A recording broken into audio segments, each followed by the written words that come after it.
Whose woods these are, I think I know. His house is in the village, though. He will not see me stopping here to watch his woods fill up with snow. My little horse must think it queer to stop without a farmhouse near. He gives his harness bells a shake to ask if there's been some mistake. The only other sound's the sweep of easy wind and downy flake. The woods are lovely, dark, and deep, but I have promises to keep, and miles to go before I sleep, and miles to go before I sleep.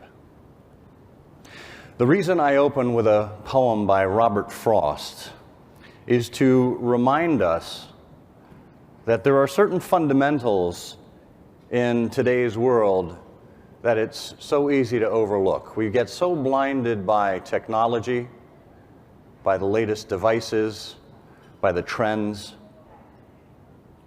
that it's helpful sometimes to step back and understand what humans really want and what we've been all about. And for me, that takes the form of looking back to past masters, looking back to philosophers, historians, authors, poets, who have already transmuted great truths to us over the years. And I feel it's my job to take that and make it apparent in the digital world. So let's start with a couple of facts. The first is that we live in a world where trust is not exactly where it needs to be. In many cases, trust is broken. This is a slide from the latest edition of the Edelman Trust Barometer, an annual survey that's now in its 16th year. And every year the company asks, do you trust entities to do what is right?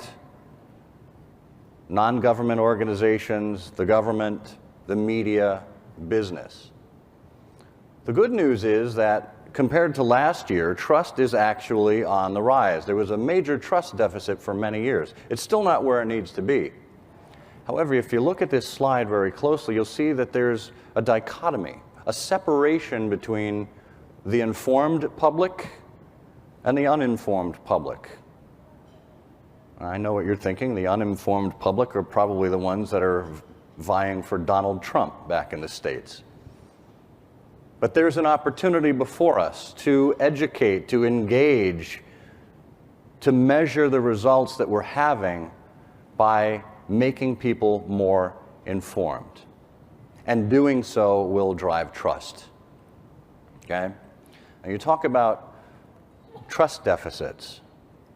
Volkswagen has been a leader in the global automotive industry for the last decade or more. And yet, they've had a great scandal of recent months as they've been cheating emissions testers around the world with their diesel vehicles. They have a switch that turns the monitoring system on to create a cleaner car when the car is undergoing testing.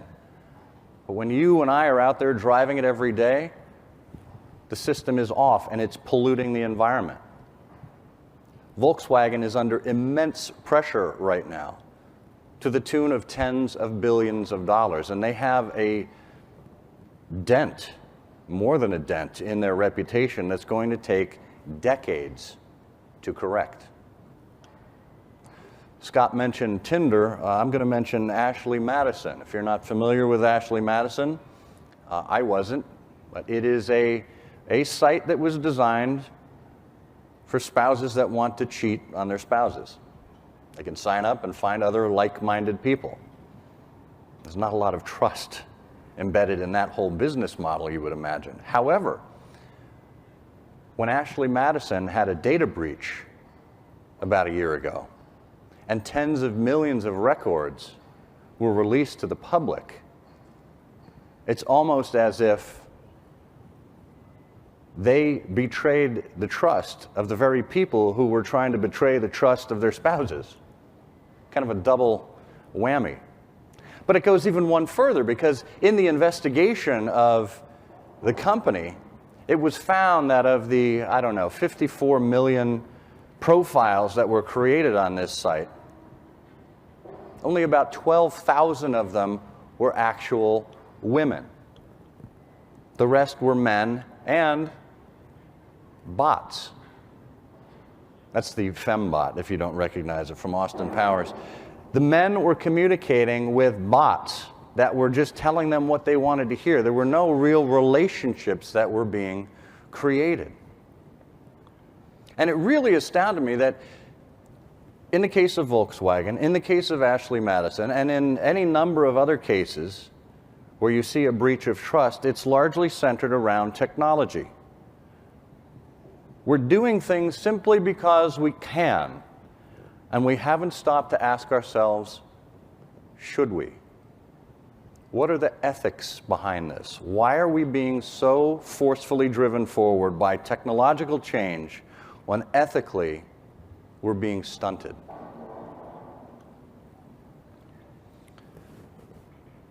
Once upon a time, the great promise of the world of social and digital was that you, the consumer, would be at the center of the conversation. All of these platforms, all of these technologies, you have the opportunity to be in control, to get responses from companies, to make your voice heard, to be a publisher. And yet, we haven't delivered on that promise as an industry. Case in point, I don't know if the Kardashians are as well known or as notorious down here as they are in the States, but it's trash television. And Kim Kardashian put out a 400-page coffee table book with nothing but her selfies. This is the world in which we live right now. And the classical civilization geek in me, that was my undergraduate major.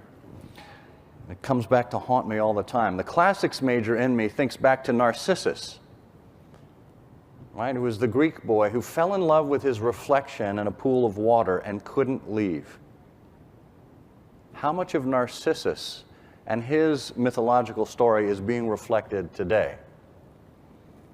And by the way, anybody that was foolish enough to actually go and buy one of Kim Kardashian's coffee table books for $65, shame on you, because they're all available for free on her Instagram account. Right? So it's about access. And oh, by the way, last year, true fact, there were more deaths by selfies than there were by shark attacks. People standing on the edge of cliffs or in dangerous situations, they actually did great harm to themselves. So this is what we've become. Bill Cosby, speaking of crisis, a well-known comedian, storyteller. He's been undergoing a bit of a crisis lately because of sexual abuses that he allegedly committed in the past. However, in the 1980s, he had a routine or a show called Bill Cosby Himself. And he was talking about drugs and alcohol, and he was particularly perplexed by cocaine. And he said to a friend, "I don't understand why you like cocaine." And my friend said, "Well, you see, cocaine intensifies your personality." And I said, "Yes, but what if you're an asshole?" Social media is the cocaine of the marketing and communications industry. If we don't stop to fix that which is wrong with our business and with our service, simply amplifying it is going to tell everyone what the problem is. But we're so quick in a rush to join the next platform, to get where the people are. You see businesses completely rushing to every single new platform and trying to figure out how to monetize it, how to get their brand on it, how to get in front of more people, how to build an audience, how to amplify, how to promote, how to broadcast. It's just advertising with another flavor. But if you look at the sources of information that people actually trust when it comes to marketing and advertising, number one, always has been, and I think always will be, recommendations from people I know. People like me. And maybe in some cases in this day and age, you're getting to know people online. But by and large, if you're making a major purchase in your life, who do you talk to? friends, neighbors, family, coworkers, people that you have a relationship with, people who have experienced the product or service that you're interested in. Interestingly enough, branded websites still play a very valid role. And in people's race to give away the farm and to do everything on Facebook or other third-party sites now, branded sites are still important. And I'd also call out number 3, which is third-party content. Earned media, the traditional stuff that PR and communications has helped. And then advertising comes under that. So if you're going to approach it in a more intelligent way, putting paid media behind some of your earned media, right? Promoting some of the stuff that other people are saying about you, not promoting the stuff that you're saying about yourself, is a more effective way. Because how many times have you been at a cocktail party and you've run into someone who simply wants to talk about himself all night long? Boy, I'll bet you can't wait to hang out with that person more, right? Absolutely not. That person is a bore. But the person that's interested in you, that wants to get more out of you, or that's interested in what's going on within the scope of the community, those are the people that you want to keep around. Marketing should be no different. If you really want to view into how companies are making missteps the world over, look no further than my friend Tom Fishburne's site. He runs a site called Marketunist. This is a guy who was a marketer, but he also liked cartooning. He quit his corporate job and decided to do cartooning with a marketing spin full time. And he created this brilliant panel of the 7 deadly sins of social. And you recognize the 7 deadly sins, I'm sure. And I'm equally as sure that you've seen brands commit at least one of these in your social platform of choice. It keeps happening. The promise was there, and yet we keep stumbling. This is from 10 years ago, and yet it's still true today. Consumers don't need to be talked down to. We need to create a relationship with our customers, not treat them as if they're cattle. And yet, that old-fashioned 1940s, 1950s era of billboard marketing is alive and well. It's alive and well, obviously, outdoors, but it's also alive and well in the digital space. I was recently testing the speed, the upload-download speed of my laptop, and I was greeted by this, a site completely blanketed in banner ads. And just to show you how ineffective the targeting was, I hit refresh just to see what would come up. I'm not a Sprint customer. I don't have any intention of becoming a Sprint customer. And I hit refresh, and I get Pop-Tarts in Spanish. I don't speak Spanish. I don't eat Pop-Tarts. What a waste of resources. And yet, if you look at the figures, if you look at what actually comes out of these banner ads, you will see a standard click-through rate of 0.12%. That's an over 99% failure rate. In what industry is a 99% failure rate tolerable? If you look on mobile banner ads, they actually perform a little better than laptop, desktop banner ads. But still, you're still in that 99% range. 0.14% click-through rate. And yet, 41% year-over-year growth of people putting ad blocker technology in place because they're annoyed by this kind of stuff. When are we going to get the message?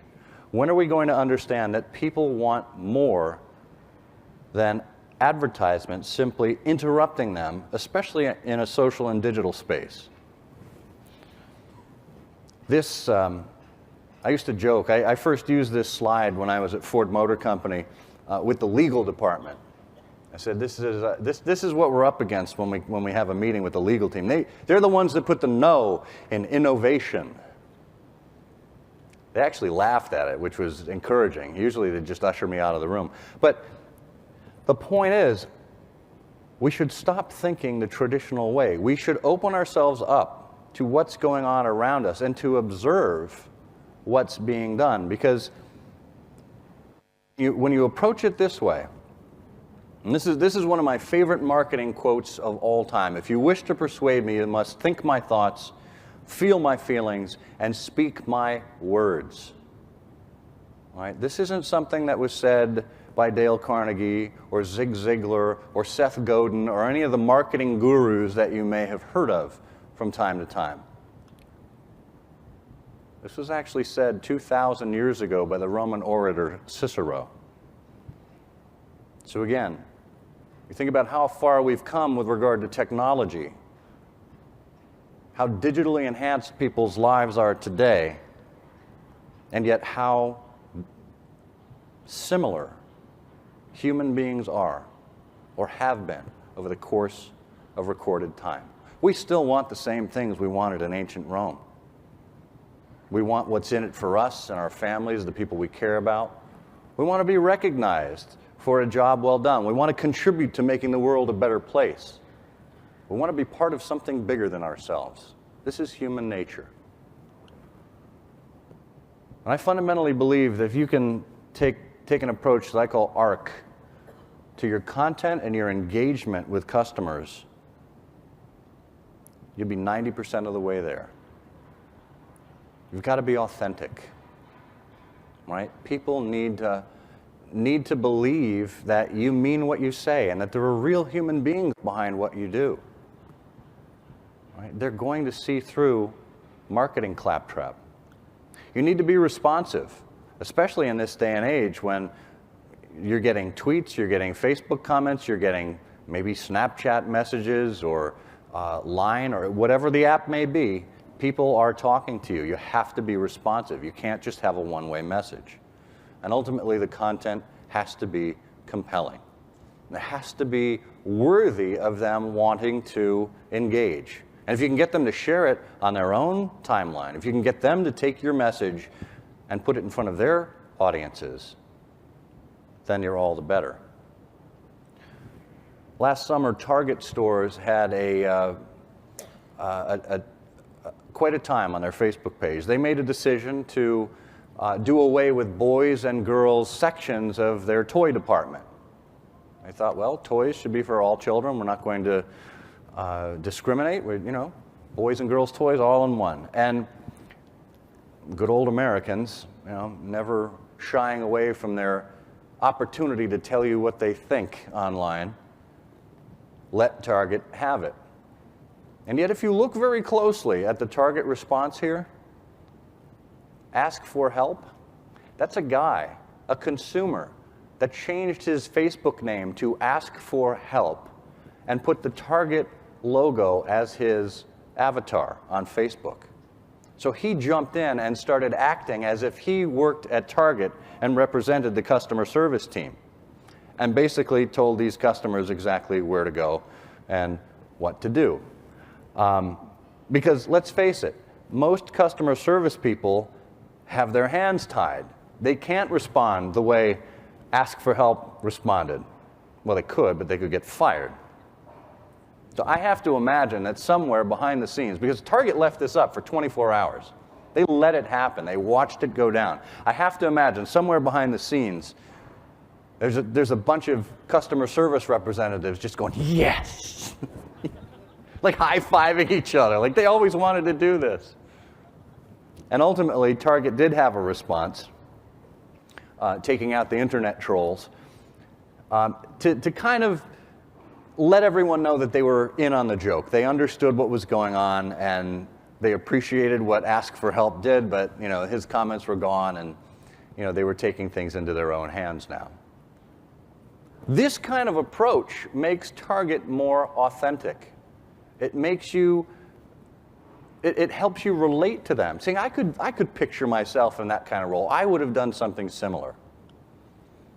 So as you approach it from a global perspective, the formula is pretty simple. You have to have good products and services first. I mentioned that with Bill Cosby. You have to have content that's worthy of engaging. People are busy. People have other priorities.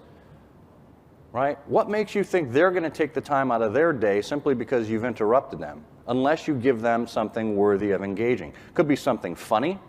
It could be something to create a debate.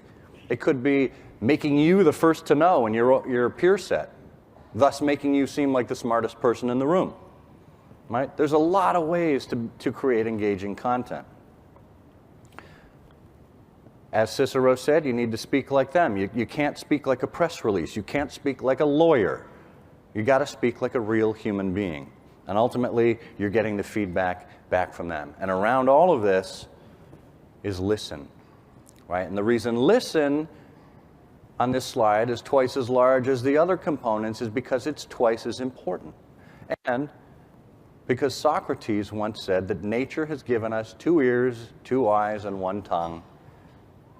So we should hear more than we speak. You probably had a parent or a grandparent who told you something similar. Little did you know your grandmother was quoting Socrates. Human nature.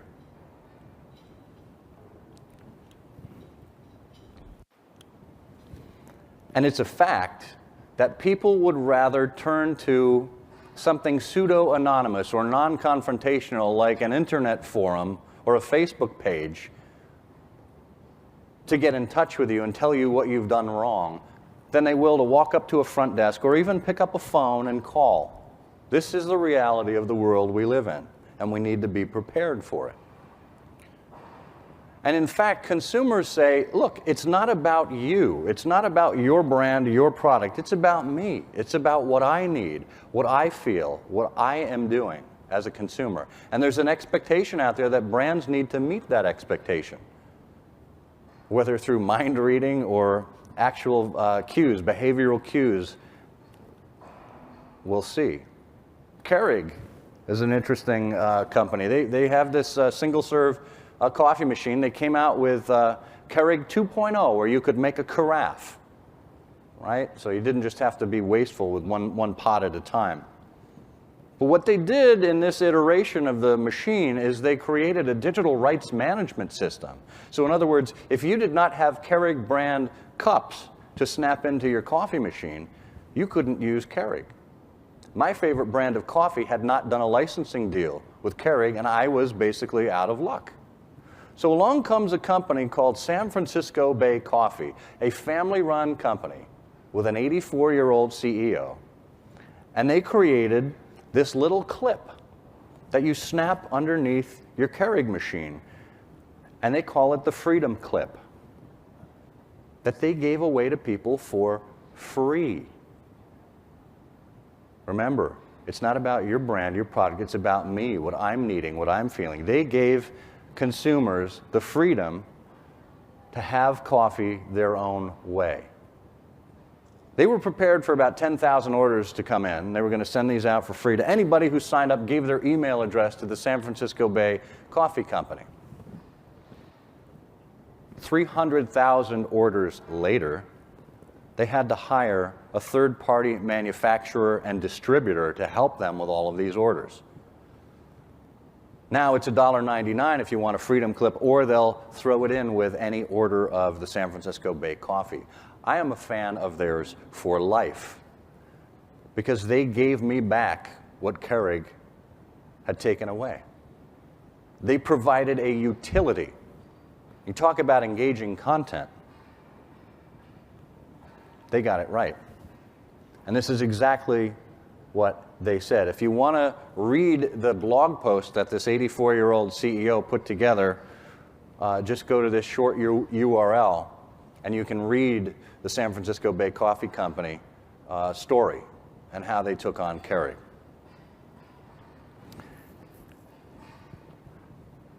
A couple of interesting facts to juxtapose here: that 71% of consumers have ended a relationship with a company because of poor customer service, and yet, what are we spending our time on? New customer acquisition. We're not spending it on customer satisfaction or improving services. We're spending it on finding more customers. Probably because of the 71% that are leaving us. But what an opportunity for us to twist around how we're approaching things and focus on keeping customers, which is eminently more economical than going out and finding brand new customers. KLM Airlines. I know you don't usually hear airlines and customer satisfaction in the same sentence, but KLM does a marvelous job online. Their Twitter account, they change the header image every hour to tell you how long it's going to take for them to respond to you on Twitter. Just like you're used to calling up the phone line and hearing, oh, someone will be with you in 2 minutes, 3 minutes, whatever it is. They do that on Twitter. Every hour, they change that header, and they are that committed to customer service. Delta in the United States, they had an instance of, there was a stack of these cards on top of a kiosk where I was printing out a boarding pass for a flight that got rebooked. And I thought, well, that's nice that they're focused on the customer, but it's, you know, it's a corporate bulk printed piece. So I flipped it over.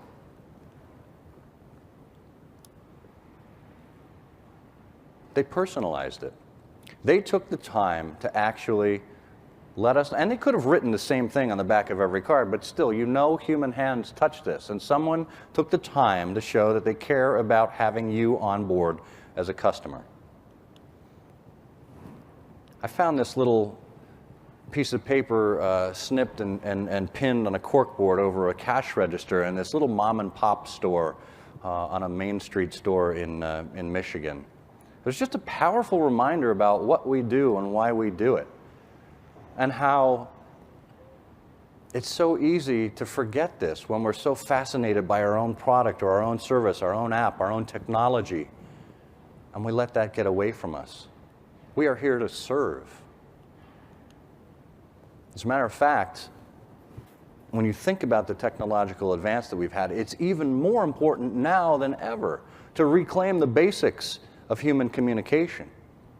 Right? And this isn't just some platitude coming from me. This was actually said by the senior VP of retail for Apple. If Apple can understand the importance of the fundamentals of human communication, then we should be right there with them, giving people the basis of a relationship. In the 1950s in the US, there was a television show called Queen for a Day, where women contestants would be brought up on the stage. They would tell a sad story, and someone would vote on who would walk away with the prize. You know, maybe their child didn't have adequate health care, maybe they were late on a car payment, whatever it was.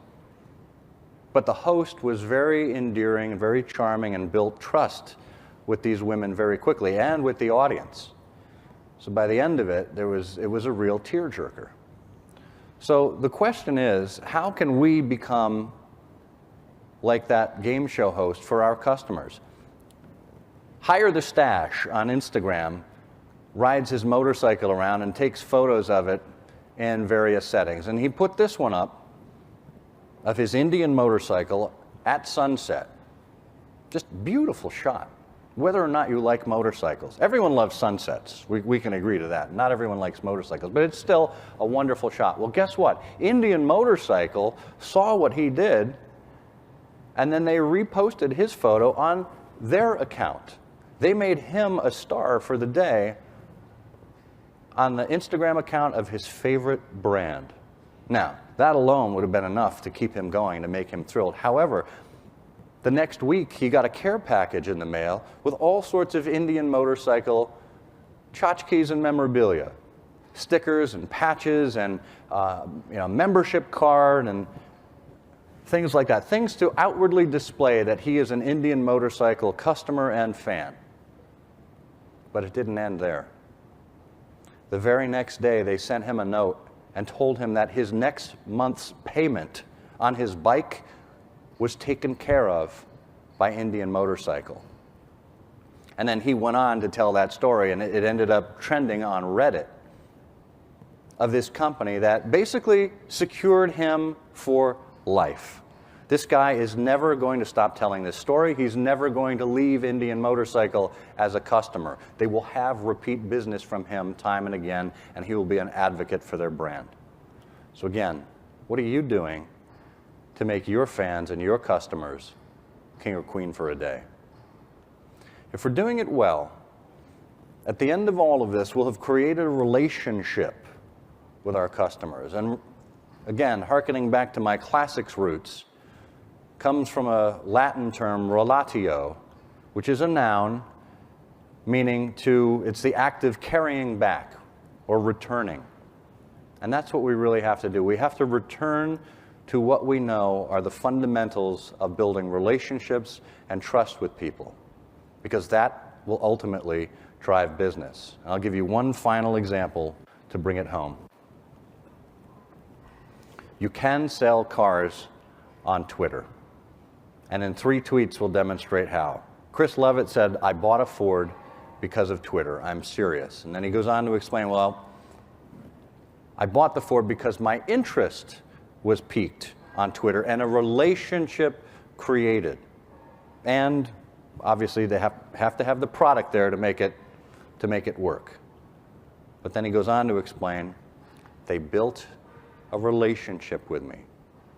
I trust Ford. Relationship and trust. Thank you very much.